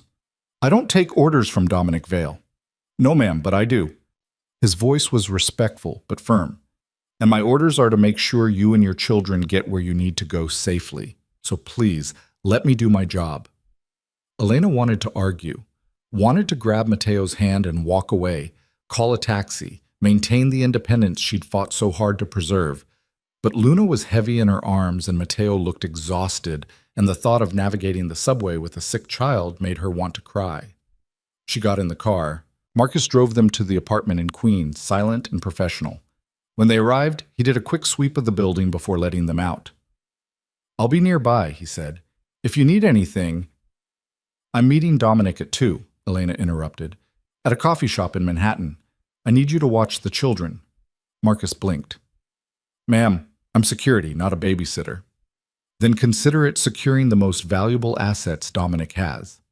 She met his eyes. "I'm not bringing them to this meeting, and I'm not leaving them with strangers. So either you watch them, or I don't go." For a long moment, Marcus just stared at her. Then something like respect crossed his face. "Okay," he said. "I'll watch them." "What do 3-year-olds eat?" "Mateo likes chicken nuggets. Luna likes anything if you make it fun." Elena paused. "There are toys in the living room. Books. Don't let them watch too much TV. And if Luna starts coughing badly, there's an inhaler in the bathroom." "Got it." Marcus looked mildly terrified. "Anything else?" "Yeah. If anyone comes to this building who isn't me or Margaret from next door, you get my children out. I don't care how. Just keep them safe." "That's the job, ma'am." Inside the apartment, Elena got Luna settled on the couch with her rabbit and a blanket. Gave Mateo instructions to be good and listen to Marcus. Tried not to think about the fact that she was leaving her children with a stranger who worked for a man she didn't trust. But Marcus had saved them last night, had gotten Luna to the hospital, and the way he'd positioned himself between her and those other men suggested he actually would die to protect them if it came to that. It would have to be enough. She changed into clean clothes, pulled her hair back, looked at herself in the bathroom mirror. She looked exhausted, haunted. Nothing like the woman who'd once believed Dominic Vale when he'd promised her something better. That woman was gone. This one knew better. She took the subway to Manhattan, emerged into the cold afternoon air, found the coffee shop 3 blocks from the address she'd given him. Small, anonymous, the kind of place where people had quiet conversations and no one paid attention. Dominic was already there, sitting at a corner table, staring at an untouched cup of coffee. He'd dressed down, jeans, a sweater, no suit, trying to look normal, approachable. He looked up when she walked in, and something in his face cracked open. "Elena." Anna, she corrected, sitting down across from him. Elena doesn't exist anymore. Right. I'm sorry. They sat in silence for a moment. The coffee shop hummed around them. Life continued as normal while they tried to figure out how to talk to each other. Thank you for coming, Dominic said finally. You said you'd tell me the truth. I will. All of it. He took a breath. But first I need to say something. I need you to know that everything I'm about to tell you, everything I've done in the past week, it's not about controlling you. It's not about buying my way into their lives. It's about keeping them safe from something I caused. Which is? Anton Volkov. Dominic said the name like it tasted bitter. He runs the Russian operation in New York. We have an arrangement, mutual territories, no interference. It's worked for years, but 3 years ago, when you disappeared, he had people looking for you. They tracked you to a clinic in New Jersey, lost you after that. But they knew you were pregnant, and they've been sitting on that information ever since. Elena's blood went cold. Why would they care? Because information is currency in my world. Leverage is power. And a pregnant woman who vanished right after breaking up with me? That's potential leverage. Dominic's hands tightened around his coffee cup. I didn't know about it until 2 days ago. I thought I'd kept you hidden, kept you safe. I was wrong. So those men last night were Volkov's people, confirming what they'd suspected, that you have my children, that I care enough about you to set up trust funds and health insurance and protection. He met her eyes. I made you visible. I put you in danger. That's on me. The honesty was almost worse than lies would have been. Elena had spent 3 years believing her invisibility kept them safe. Now she was learning that invisibility had been an illusion, and the real danger had been circling for years. What does he want? She asked. Leverage, control, a way to manipulate my decisions. Dominic leaned forward. There's a territory dispute brewing. Docks, import operations. Worth hundreds of millions. Volkov wants them. I control them. With you and the children as pressure points, he could make you give him what he wants. Elena finished the thought, felt sick. So what do we do? We? Dominic's voice caught on the word. You said I'm in danger, that my children are in danger. So what do we do to fix it? She said it coldly, clinically, refusing to let emotion cloud the practicality of survival. I assume you have a plan. I do, but you're not going to like it. I don't like any of this. Tell me anyway. Dominic pulled out a folder, slid it across the table. Inside were documents, legal papers, custody agreements, security assessments. I need you to move, he said. You and the children, somewhere secure, somewhere my people can actually protect you properly. Absolutely not. Elena, Anna, and no. I'm not moving into some safe house under your control. That's exactly what I've been trying to avoid for 3 years. This isn't about control. This is about the fact that your apartment has one entrance, no security, and is in a neighborhood where no one would notice if someone took you in the middle of the night. His voice was tight with frustration. I'm not trying to trap you. I'm trying to keep you alive. By making us dependent on you, by putting us somewhere you control every aspect of our lives. Elena shoved the folder back. No, find another way. There is no other way. Not one that keeps you safe. Then I'll take my chances. With your children's lives. Dominic's control cracked. You'd rather maintain your independence than accept help that could save them? The accusation hit like a slap. Don't you dare. Don't you dare question my commitment to my children. I've been keeping them safe for 3 years without your help. By hiding. By running. By working yourself to death so they could eat. He leaned forward. I'm not criticizing you. I'm in awe of you. What you've done with nothing. It's remarkable. But the situation has changed. Hiding won't work anymore. Running won't work. You need actual protection. From your enemies, who only care about us because of you. Elena's voice shook. You see the problem, right? You're both the danger and the solution. And I'm supposed to just trust that your solution won't become its own kind of cage? Dominic sat back, ran a hand through his hair. For a moment he looked lost. Young, nothing like the cold, powerful man who'd thrown her away. What do you want from me? He asked quietly. Tell me. Because I don't know how to fix this. I don't know how to keep you safe and respect your independence and make up for 3 years of mistakes all at once. So just tell me what you need and I'll do it. Elena stared at him, at the desperation in his eyes, at the evidence of sleepless nights and guilt that was eating him alive. I need the truth, she said. Not just about Volkov, about everything. About why you really sent me away 3 years ago. About why you're married to someone else but suddenly care about children you wanted me to abort. About what you actually want from us. Okay. Dominic took a shaky breath. Okay. The truth. He looked down at his hands, then back up at her. 3 years ago, I sent you away because I was terrified. Not of being a father, of being my father. The words came out raw. He was a monster, brutal, mean. He taught me that love was weakness, that caring about anyone gave them power to destroy you. And I believed him. I built my entire life around that belief. Elena stayed silent, letting him talk. When you told me you were pregnant, all I could think was that I would do to that child what my father did to me. That I would turn them into something cold and broken and incapable of feeling anything real. His voice cracked. So I pushed you away, told myself I was protecting you from me, that you'd be better off struggling alone than trapped with someone who didn't know how to love anything. And now? Now I know I was wrong, that I didn't protect you from anything. I just made everything harder. He met her eyes. I'm married to Vanessa because my world requires certain appearances, power couples, strategic alliances. She knows it's not real. So do I. It's just business. That's bleak.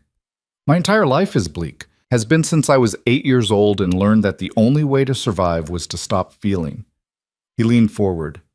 But then I saw you across that ballroom, and everything I'd buried came roaring back. And when you told me I had children, twins, I felt something I haven't felt in 20 years. What? Hope. The word was barely a whisper. Hope that maybe I could be something other than what my father made me. That maybe those children could know a version of me that isn't just violence and control and fear. Elena's throat tightened. This was the man she'd fallen in love with 3 years ago, the one who'd shown her glimpses of vulnerability between the walls, the one she'd believed she could save. You can't use our children to redeem yourself, she said quietly. That's not fair to them. I know. I'm not asking to be their father. I know I lost that right. His hands were shaking. I'm asking for a chance to keep them safe, to give them the resources I never had, to make sure that whatever happens in my world, they never pay the price for my mistakes. And what do you want from me? The question hung there. Dominic looked at her, really looked at her, and something in his expression made her breath catch. I want you to not hate me, he said. I want you to believe that I'm trying. He stopped, started again. I want to deserve you, deserve them, but I know that ship has sailed. So I'll settle for keeping you alive and hoping that someday you might be able to forgive me for being too broken to choose you when it mattered. Elena felt tears burning behind her eyes. This was too much, too honest, too close to the version of Dominic she'd once loved. I can't trust you, she said. Not yet. Maybe not ever. You hurt me too badly. I know. But I can't keep my children safe alone. Not from this. She took a shaky breath. So here's what's going to happen. I'll move somewhere more secure, but I choose the place. I choose the security arrangements. Your people can advise, but I have final say. Okay. And you don't get to see them. Not yet. Not until I decide you've earned that right. The words clearly hurt him, but he nodded. Okay. And if I ever feel like you're trying to control me, trying to trap me, trying to make me dependent, I'm gone. I'll disappear so completely you'll never find me again. Understood? Understood. Elena stood up. I need to get back to my children. Marcus is watching them, and he looked terrified. For the first time, Dominic smiled. Small. Sad. Marcus was a Special Forces operative for 6 years. Pretty sure he can handle 2 3-year-olds. You've clearly never met Matteo when he's bored. She turned to leave. Elena. His voice stopped her. Thank you. For giving me a chance. I know I don't deserve it. You don't. She looked back at him. But they deserve to be safe, and right now you're the best option for making that happen. Don't make me regret this. I won't, I promise. She left the coffee shop and didn't look back. On the subway ride home, she let herself feel everything she'd been holding back. The fear, the anger, the terrible traitorous hope that maybe, just maybe, Dominic Vale had actually changed. But hope was dangerous. Hope got people hurt. So she buried it deep and focused on what mattered: keeping her children safe, maintaining her independence, and making sure that whatever arrangement they worked out, it didn't cost her the life she'd built from nothing. The apartment was chaos when she got back. Mateo had built a fort out of every blanket they owned. Luna was directing him like a tiny general, and Marcus sat on the floor surrounded by toy cars, looking shell-shocked. "They're creative," he said when Elena walked in. "I'll give them that." "Mama!" Luna scrambled over. "Marcus doesn't know how to play rescue properly. You have to make the siren sounds." "Noted." Elena looked at Marcus. "How bad was it?" "Let's just say I have a newfound respect for parents everywhere." He stood, brushed off his pants. "They're good kids, smart, observant. The boy asked me 7 times who I worked for and why I had a gun." "What did you tell him?" "That I work for someone who wants to keep them safe." Seemed to satisfy him. Marcus headed for the door, then paused. "How'd it go? With Dominic?" "We're moving, somewhere more secure. He'll send you the details to coordinate." "Good, that's good." Marcus nodded. "For what it's worth, he's trying. I've known him since we were kids, never seen him care about anything the way he cares about this, about you, about them. Caring isn't the same as changing. No, but it's a start." Marcus opened the door. "I'll be around. Call if you need anything." He left. Elena locked the door and leaned against it, exhausted. In the living room, her children played like nothing had changed, like they were still just a normal family in a tiny apartment, safe and invisible and whole. But everything had changed, and Elena had no idea if she'd made the right choice, trusting the man who'd broken her to keep their children safe from dangers he'd created. She just knew she was out of options, and that sometimes survival meant accepting help from the last person you wanted to depend on. Mateo appeared in the doorway, his gray eyes, his father's eyes, serious and searching. "Mama, are we going to be okay?" Elena knelt down and pulled him into a hug.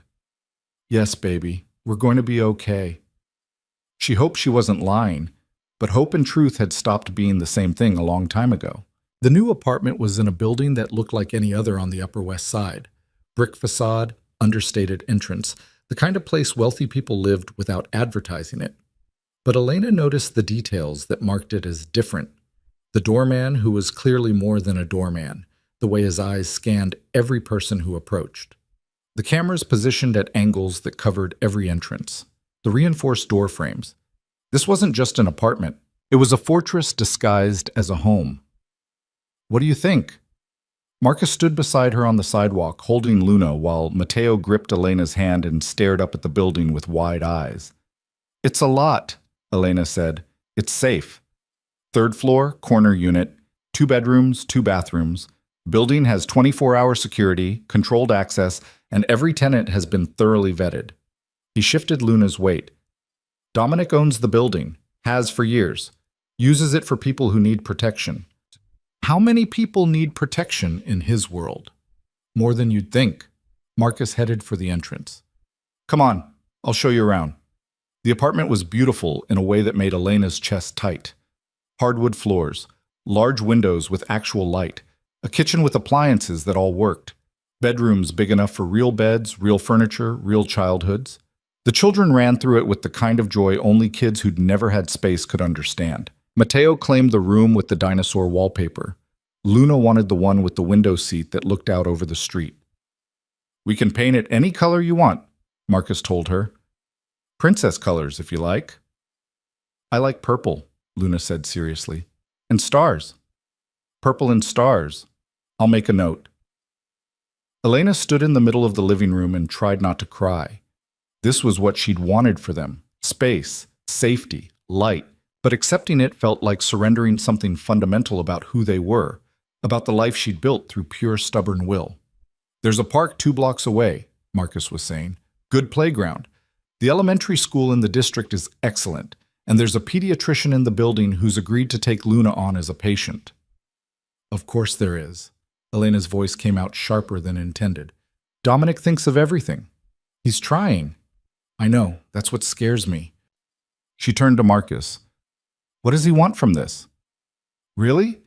Because people don't just hand over luxury apartments and comprehensive security without expecting something in return. Marcus was quiet for a moment, watching the children explore their new rooms. Then he said, Can I tell you something? Off the record? Okay. I've known Dominic since we were 8 years old. We grew up in the same group home after his father went to prison and my parents died. He was already broken by then, already convinced he was going to turn into his father no matter what he did. Marcus leaned against the wall. I watched him build his empire, watched him turn himself into exactly what he was afraid of becoming: cold, calculating, capable of terrible things. This isn't making me feel better. I'm getting there. Marcus smiled slightly. 2 weeks ago, he called me at 3 a.m., completely falling apart. Said he had children he didn't know about, that he'd made the worst mistake of his life 3 years ago, and he didn't know how to fix it. I've never heard him sound like that. Vulnerable, scared, human. Elena swallowed hard. What did you tell him?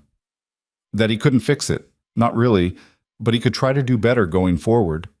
Marcus met her eyes. He doesn't want anything from you except the knowledge that his children are safe. That's it. No control, no access, just safety. Because for the first time in his life, he cares about something more than his empire. And what happens when that changes? When he gets bored or the novelty wears off? Then I'll help you disappear so thoroughly he'll never find you again. Marcus said it with such absolute certainty that Elena believed him. I'm loyal to Dominic, but I'm not blind to what he is. And those kids deserve better than being chess pieces in his world. Before Elena could respond, her phone rang. Unknown number. She almost didn't answer. Ms. Cruz? A woman's voice, professional. This is Detective Sarah Morrison with NYPD. I need to speak with you about an incident last night involving 2 men outside your previous residence. Elena's blood went cold. What kind of incident? The kind that involves questioning. Can you come down to the station? I have 2 young children. I can't just... I can come to you. What's your current address? Elena gave it, her mind racing. What had happened? Had someone been arrested? Were the men from last night in custody? Detective Morrison arrived 30 minutes later. Mid-40s, sharp eyes, the kind of cop who'd seen everything and believed nothing. She accepted Elena's offer of coffee and sat at the kitchen table like they were old friends. I'll cut to the chase, Morrison said. Last night, 2 men were picked up near your old building, Russians. Low-level muscle working for Anton Volkov. They're claiming they were there on business, but witnesses say they were confronting you and your children before some other men intervened. I don't know anything about that, Elena said carefully. Really? Because their story matches the timeline of your daughter's hospital admission. And the men who intervened? Their description matches known associates of Dominic Vale. Morrison pulled out a photo. Do you know this man? It was Marcus. Elena kept her face neutral. No. Ms. Cruz, I'm not here to get you in trouble. I'm here because Anton Volkov and Dominic Vale are dangerous men. And when dangerous men start circling a young mother with children, that's when people get hurt. Morrison leaned forward. If you're in some kind of trouble, if Vale is threatening you or forcing you into something, he's not. Then why did you move apartments overnight? Why is there suddenly a security detail watching this building? Why are you on Dominic Vale's health insurance? Morrison's voice was kind but relentless. I've been working organized crime for 15 years. I know how this goes. They start with help, protection, money. Then suddenly you're trapped and you can't get out. Elena thought about the trust funds, the apartment, the security, everything Dominic had wrapped around them in less than a week. What do you want me to say? She asked quietly. I want you to tell me the truth. Are you safe? Are your children safe? The question sat there between them. Was she safe? She didn't know anymore. The threats from Volkov were real. The protection from Dominic was real, but so was the cage forming around them, invisible bars made of money and security and dependence. My children are safe, Elena said finally. That's what matters. And you? I'm managing. Morrison studied her face for a long moment. Then she pulled out a card, set it on the table. My direct line. If that changes, if you need help getting out, if anything happens, you call me. Anytime, day or night. Thank you. One more thing. Morrison stood. Dominic Vale might seem like he's helping now, but men like him don't change. They just get better at hiding what they are. Don't forget that. She left. Elena sat at the kitchen table in her beautiful new apartment and stared at the detective's card. In the next room, her children played with toys Marcus had brought. New toys, expensive toys, the kind she'd never been able to afford. Everything was better now. Everything was safer. So why did it feel like the walls were closing in? Her phone buzzed. A text from Dominic. The detective came by? Are you okay? Of course he knew. Probably had someone watching the building, monitoring who came and went. I'm fine. She's concerned about the incident last night. I handled it. The men won't be a problem anymore. What does handled mean? A long pause. Then, do you really want to know? No. She didn't. Because knowing meant being complicit, meant crossing a line from victim to participant in whatever dark world Dominic inhabited. Just tell me they won't come back. They won't. I promise. She set down her phone and tried to figure out how she'd gotten here. 1 week ago, she'd been scraping by, invisible and safe in her anonymity. Now she was living in luxury, protected by dangerous men, tied to someone she'd spent 3 years trying to forget. The knock on the door made her jump. Marcus checked the security camera first, then opened it. Margaret stood in the hallway, her weathered face creased with concern. They told me you moved, Margaret said. Didn't even say goodbye. It happened fast. Elena felt guilt wash over her. I'm sorry. I should have what? You were running. I know running when I see it. Margaret came inside, looked around at the apartment. This is nice, safe, good for the children. It's Dominic's, Elena said. The building, the apartment, all of it. The father? Elena nodded. Margaret sat down at the kitchen table, same spot Detective Morrison had occupied minutes before. You going to tell me the whole story, or just the parts you think I can handle? So Elena told her. Everything. The pregnancy, the rejection, the 3 years of hiding, the gala, the confrontation, the men outside her old building, Dominic's sudden reappearance, and the infrastructure of protection that had wrapped around them overnight. Margaret listened without interrupting. When Elena finished, the older woman was quiet for a long time. That's a hell of a story, she said finally. I don't know what to do. I don't know if I made the right choice accepting his help. Did your children eat breakfast this morning? The question caught Elena off guard. Yes? Why? Did they eat enough? Or did you have to ration it out, make sure there was enough for tomorrow too? Elena's throat tightened. They ate enough. And when Luna gets sick again, will you be able to afford her medicine? Or will you have to choose between medication and rent? I can afford it now. The trust fund, exactly. Margaret reached across the table, took Elena's hand. I know you're scared. I know accepting help from him feels like betraying everything you built. But those babies need their mother alive and healthy and not working herself to death. If his guilt money keeps you all safe and fed, that's not weakness. That's wisdom. But what if he changes his mind? What if he decides he wants control after all? Then you leave. Same as you would have anyway. Margaret squeezed her hand. You've been running for 3 years because you thought you had to do it alone.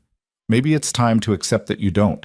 That asking for help, even from someone who hurt you, isn't the same as giving up. In the other room, Luna started coughing. Not the terrible wet cough from before, but enough to make Elena's heart clench. She moved instinctively, but the cough subsided before she reached the bedroom. The medicine was working. The treatment Dominic's insurance had paid for was keeping her daughter healthy. That had to count for something. Margaret left with promises to visit soon, to meet the children at the park, to stay in their lives even though the geography had changed. Elena walked her to the door and felt the last connection to her old life walking away. Then she turned back to her new one and tried to make peace with it. The days that followed developed a rhythm. Morning routines in an apartment where everything worked. Walks to the park with Marcus trailing at a discreet distance. Luna's health improving with proper medication and regular meals. Mateo's energy finding outlets in space that was actually theirs. Elena started working again, but differently. A remote position translating documents, arranged through connections she suspected came from Dominic but couldn't prove. It paid better than all three of her old jobs combined and let her be home with the children. She didn't hear from Dominic directly. Just occasional texts asking if they needed anything, if Luna was feeling better, if the apartment was working out. Never pushy. Never demanding. Just there, like a shadow at the edge of their lives. It should have felt wrong. Instead, it felt like the pressure valve on her life had finally released. 2 weeks into the new normal, Marcus appeared at her door with an unusual expression. "There's someone here to see you," he said. "Says it's important." "Who?" "Dominic's wife." Elena's stomach dropped. "What?" "Vanessa Vale. She's downstairs, asking if you'll meet with her." Marcus looked uncomfortable. "I can send her away if you want." Every instinct screamed to say yes, to refuse, to maintain the careful distance she'd established, but curiosity won out. "Give me 5 minutes." But swap needs. She changed into clean clothes, checked on the children who were occupied with building blocks, and took the elevator down to the lobby where a woman who looked like she belonged on magazine covers waited with perfect posture and careful neutrality. "Miss Cruz," Vanessa said, "thank you for seeing me. What do you want?" "To talk, honestly." Vanessa gestured to the seating area in the lobby. "Please, 5 minutes." They sat. Vanessa crossed her legs, perfectly composed, and said, "I'm not here to threaten you. I'm here to tell you the truth about my marriage to Dominic. I don't need— it's a business arrangement, nothing more. We have separate bedrooms, separate lives. The marriage exists for appearances, for strategic alliances in his world, and connections in mine." Vanessa's voice was matter-of-fact. "We have an understanding. I don't interfere with his life. He doesn't interfere with mine. It works." "Why are you telling me this?" "Because you need to know that whatever you think is happening, whatever guilt or hesitation you feel about accepting his help because he's married, it's not real. The marriage isn't real." Vanessa leaned forward slightly. "And because I've watched him fall apart over the past 2 weeks. I've seen him stare at photos of children he's never met. I've heard him on the phone at 3 a.m. trying to arrange better security, better insurance, better everything. He's obsessed with keeping them safe. That's not my problem. No, but it's going to become yours if you don't understand what's actually happening." Vanessa's voice softened. "He loves you, still, maybe more than before. And those children? They're not just his genetic legacy. They're his chance to be something other than his father. You hold all the power here, not him, so stop acting like you're the one trapped." Elena stared at her. "He sent you to say this." He doesn't know I'm here. Would probably be furious if he found out." Vanessa stood. "I'm telling you this because I've spent 5 years watching Dominic Vale be the coldest, most calculating person I've ever met. And in 2 weeks, you've turned him into someone who actually feels things. That's power. Use it wisely." She left before Elena could respond. Elena sat in the lobby of her building, Dominic's building, and tried to process what just happened. Vanessa's words echoed, "You hold all the power here." Did she? It didn't feel like power. Felt like being pulled in directions she hadn't chosen, forced into proximity with a man who'd destroyed her once before. But maybe that was the point. Maybe she'd been so focused on maintaining independence that she'd missed the fact that Dominic had given her everything she asked for, the apartment she chose, the security she approved, the distance she demanded. He hadn't tried to see the children, hadn't pushed for access, hadn't done anything except try to keep them safe while respecting every boundary she'd set. That was power. The power to set terms. The power to choose. She just had to decide what to do with it. That night, after the children were asleep, Elena stood at her window and looked out at the city. Somewhere out there, Dominic sat in his penthouse, probably staring at his own window, thinking about children he'd never held. She pulled out her phone and typed before she could overthink it. They ask questions sometimes, about their father. I don't know what to tell them. The response came quickly. Tell them the truth, that he made mistakes, that he's trying to fix them, that he loves them even though he doesn't know them. Do you love them? More than I thought possible. More than anything. Elena's hands shook as she typed, Mateo has your eyes. Luna has your stubbornness. They're smart, funny, kind in ways that terrify me because the world isn't kind back. They have you. That's all they need. That's not true anymore. They need security, stability, things I couldn't give them alone. You gave them everything that matters. I'm just filling in the gaps. She wanted to believe that, wanted to believe this arrangement could work without costing her everything she'd built. Thank you, she typed, for the apartment, the insurance, the protection, for not trying to take more than I can give. I don't deserve thanks. I'm just trying to be less of a disaster. You're doing okay. Mostly. She could almost hear him laugh through the screen. Can I ask you something? He typed. Maybe. Do you think, someday they might want to meet me? The question hit harder than expected, because someday they would ask. Someday Mateo would want to know why his father wasn't there. Luna would wonder why other kids had dads, and she didn't. Someday, she typed. When they're ready. When I'm ready. Not yet. Okay, I can wait. Can you? Waiting isn't really your strength. I'm learning. You're an excellent teacher. Elena smiled despite herself. This felt almost normal, almost like the conversations they used to have before everything went wrong. I should go. Early morning tomorrow. Sweet dreams, Elena. Anna, she corrected gently. Right, sorry. Sweet dreams, Anna. She set down her phone and realized her heart wasn't racing anymore. The panic that had accompanied every interaction with Dominic for the past 2 weeks had faded into something else. Not trust. Not yet. But maybe the beginning of it. The call came 3 days later at 2 a.m. Marcus's voice, tight with urgency. Get the children. Now. We're moving you. Elena was awake instantly. What happened? Volkov made a move. Tried to hit one of Dominic's operations. It went badly. There's going to be retaliation and we can't risk you being anywhere predictable. Where are we going? Somewhere safe. Completely off the grid. Dominic's already there. He'll explain everything. 20 minutes later, Elena and her sleepy children were in an SUV with darkened windows. Marcus driving through empty streets while 2 other security vehicles flanked them. Mateo was quiet, his gray eyes alert despite the hour. Luna dozed against Elena's shoulder. They drove for over an hour, leaving the city behind, heading into countryside Elena didn't recognize. Finally, they pulled up to a house that looked like it belonged in a magazine. Modern, isolated, beautiful in a way that screamed money and security. Dominic met them at the door. He looked different. No suit, just jeans and a sweater. His hair was messed up like he'd been running his hands through it. And when he saw the children, his children, for the first time, everything in his face just broke open. Hi, he said, and his voice cracked on the single syllable.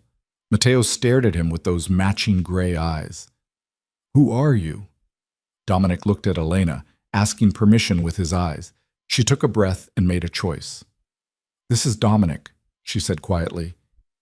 He's your father. The words hung in the air. Luna woke up fully, looking between her mother and this stranger. Mateo's expression didn't change, but Elena could see his mind working, processing. You're the one who gave us the apartment, Mateo said finally. Yes. And the toys? Yes. Why? Such a simple question, such a complicated answer.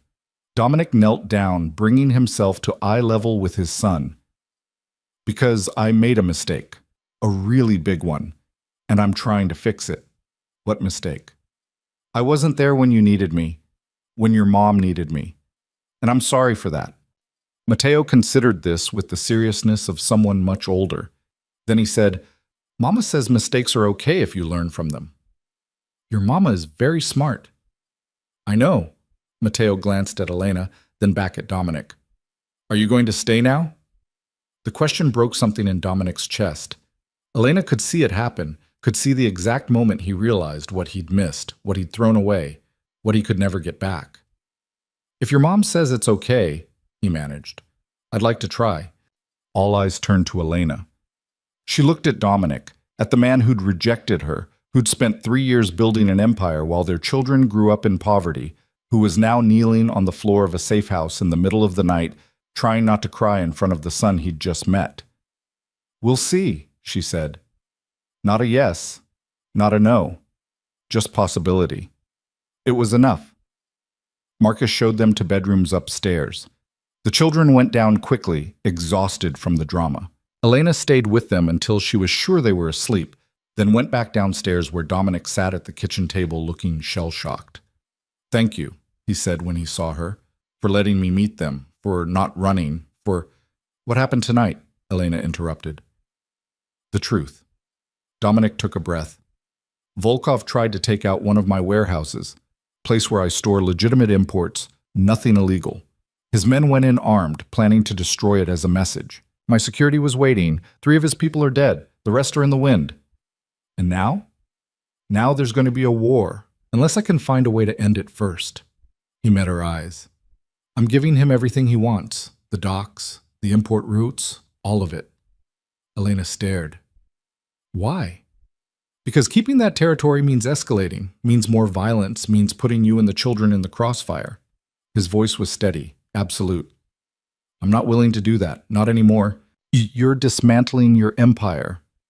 Parts of it. The parts that make us targets. He leaned forward. I've spent 20 years building power, and in 2 weeks, I've learned that all that power means nothing if I can't protect the people I love. So I'm choosing differently. Choosing us. Choosing them. You don't owe me anything, Elena. You never did. But those children deserve a father who puts them first. And for the first time in my life, that's exactly what I want to be. Elena sat down across from him. This doesn't fix what you did. What you said. I know. And I'm not sure I'll ever be able to forgive you completely. I know that too. But I'm willing to try. For them. Because they deserve to know their father if he's actually going to be worth knowing. She held his gaze. Don't make me regret this. I won't, I promise. They sat in silence for a moment. Then Dominic said quietly, Can I tell you something? What? When I saw them tonight, really saw them, not just photos or surveillance footage, I understood, for the first time, what you've been protecting, what I almost destroyed before they were even born. His voice was thick. They're perfect, and you made them that way, alone, while I was too much of a coward to even try. You're trying now. Trying to make up for 3 years of mistakes in a few weeks. It's not enough. No, Elena agreed. But it's something. And something is better than nothing. She stood, exhausted beyond measure. I'm going to bed. Tomorrow, we'll figure out what comes next. But tonight, we all just need to sleep. Elena. He stopped her at the doorway. I meant what I said. I love you, still. I know I don't have the right. I know I destroyed that chance, but I need you to know that everything I'm doing isn't just about them. It's about you two. About trying to become someone who deserves a second chance. Elena looked at him for a long moment. At the man who'd broken her, the man who was trying to fix himself, the father of her children who'd finally chosen them over his fear. Then prove it, she said quietly. Not with money or security or grand gestures. Prove it by showing up, by being present. By choosing us every day, even when it's hard. I will. I promise. She went upstairs to check on her sleeping children one more time. Matteo had kicked off his blankets. Luna clutched her stuffed rabbit. They looked peaceful, safe. For the first time in 3 years, Elena let herself believe they might actually be. The next morning, she woke to the sound of laughter. Not screaming, not crisis, just pure, delighted childhood laughter. She found Dominic in the kitchen making pancakes while Matteo supervised and Luna sat on the counter directing operations like a tiny chef. The scene was so domestic, so normal, that it hurt to look at. The secret is butter, Dominic was saying seriously to Matteo, and you have to flip them at exactly the right time. How do you know when? When the bubbles on top start to pop. See? Like that. He flipped the pancake. Perfect golden brown. Luna clapped. Again!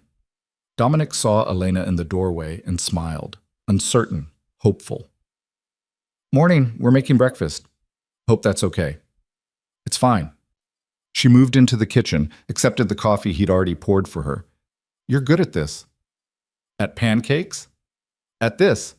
Being a dad. I'm faking it entirely.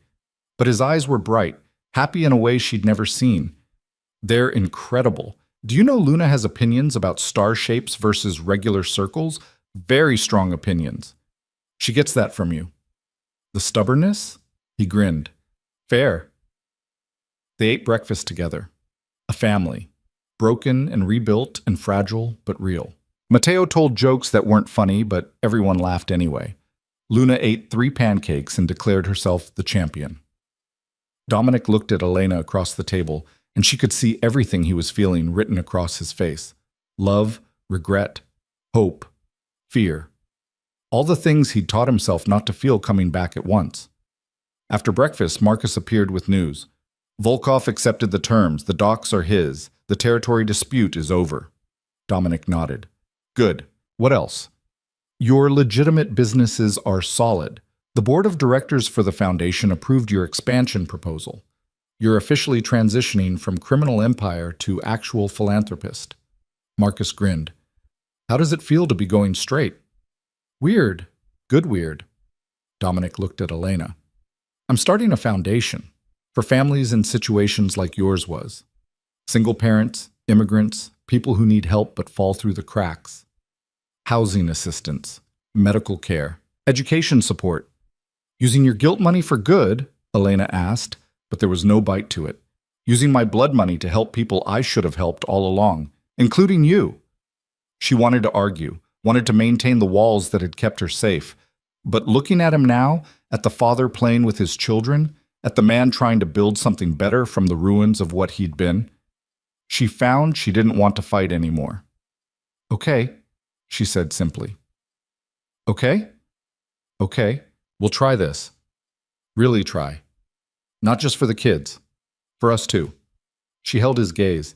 But if you screw this up, if you hurt them or me or disappear when things get hard, I won't. I promise. I'll show up every single day for the rest of my life if that's what it takes to prove I've changed. Mateo tugged on Dominic's sleeve. Can we go outside? Luna wants to see the stars even though it's daytime. Stars don't come out during the day, buddy. Luna doesn't care. She wants to look anyway. Dominic laughed and let himself be dragged outside by 2 3-year-olds who'd decided he was worth knowing. Elena watched them through the window. Her children, their father, a family she'd never imagined having. Marcus came to stand beside her. He's going to be okay. You know that, right? He's actually going to pull this off. Maybe. Elena smiled slightly. Or maybe we'll all figure it out together. That works too. Outside, Dominic lifted Luna onto his shoulders so she could see the sky better. Mateo held his hand and pointed at clouds. They looked happy, complete in a way that made Elena's heart ache. She'd spent 3 years running from this man, building a life without him, protecting her children from the damage she thought he'd cause. But maybe, just maybe, she'd been wrong. Maybe people could change. Maybe love could survive mistakes. Maybe families could be built from broken pieces and still be whole. She went outside to join them. Dominic saw her coming and held out his free hand. An invitation, a question. Elena took it. His fingers laced through hers and it felt like coming home. Like the 3 years of separation had been necessary, but were finally over. Look, Mama, Luna pointed at the sky. I see a star. That's the sun, baby. It's a day star. Dominic said so. Elena looked at Dominic, who shrugged with a smile. She was very insistent. She gets that from you, Elena said again. I know. I'm learning that's not always a bad thing.